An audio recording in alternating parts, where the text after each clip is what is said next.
بسم اللہ الرحمن الرحیم۔ محترم ناظرین، السلام علیکم۔ ایک یہودی کو رسول خدا صلی اللہ علیہ وآلہ وسلم سے چند دینار قرض واپس لینا تھا۔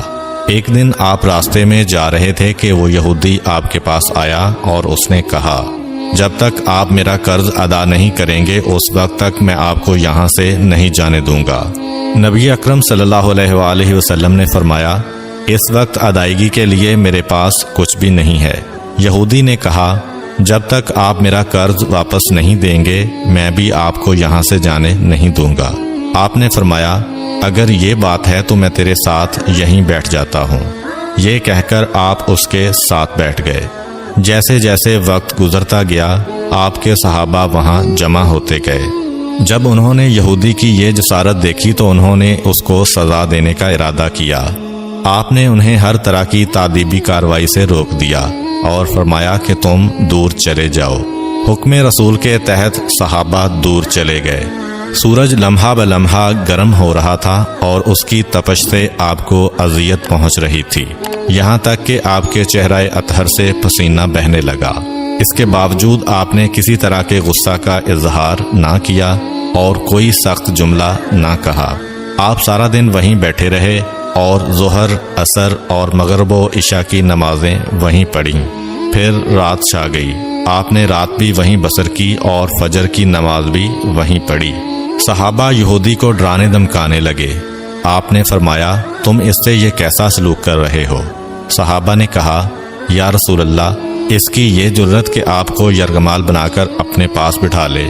حضرت صلی اللہ علیہ وآلہ وسلم نے فرمایا، اللہ نے مجھے اس لیے نہیں بھیجا کہ میں کسی ہم پیمان یا کسی اور پر ظلم کروں۔ جب دن چڑھا تو یہودی نے کلمہ اسلام پڑھتے ہوئے کہا، اشہد ان لا الہ الا اللہ و اشہد ان محمدن عبدہ و رسولہ۔ میں اپنی دولت کا ایک حصہ راہ خدا میں دیتا ہوں۔ میں نے آپ کو اس لیے نہیں روکا تھا کہ میں آپ کی توہین کروں۔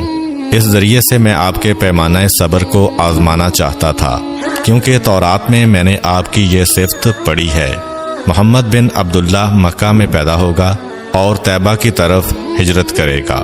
وہ تندخو اور سخت مزاج اور بیہودہ گوئی کرنے والا نہ ہوگا اور کوئی جھوٹی بات زبان سے نہیں کہے گا۔ اس طرح سے میں نے آپ کو یہاں رکھ کر اس بات کی تصدیق کی ہے کہ تورات نے بالکل سچ کہا تھا۔ رسول اکرم صلی اللہ علیہ وآلہ وسلم مبعوث برسالت ہونے کے 3 سال بعد تک خفیہ طور پر دعوت اسلام دیتے رہے۔ اس کے بعد اللہ تعالیٰ نے آپ کو حکم دیا کہ آپ کھل کر اللہ کا پیغام پہنچائیں اور لوگوں کو خدا کی طرف دعوت دیں۔ ایام حج شروع ہوئے تو پورے جزیرۃ العرب سے لوگ مکہ کی طرف آنا شروع ہوئے۔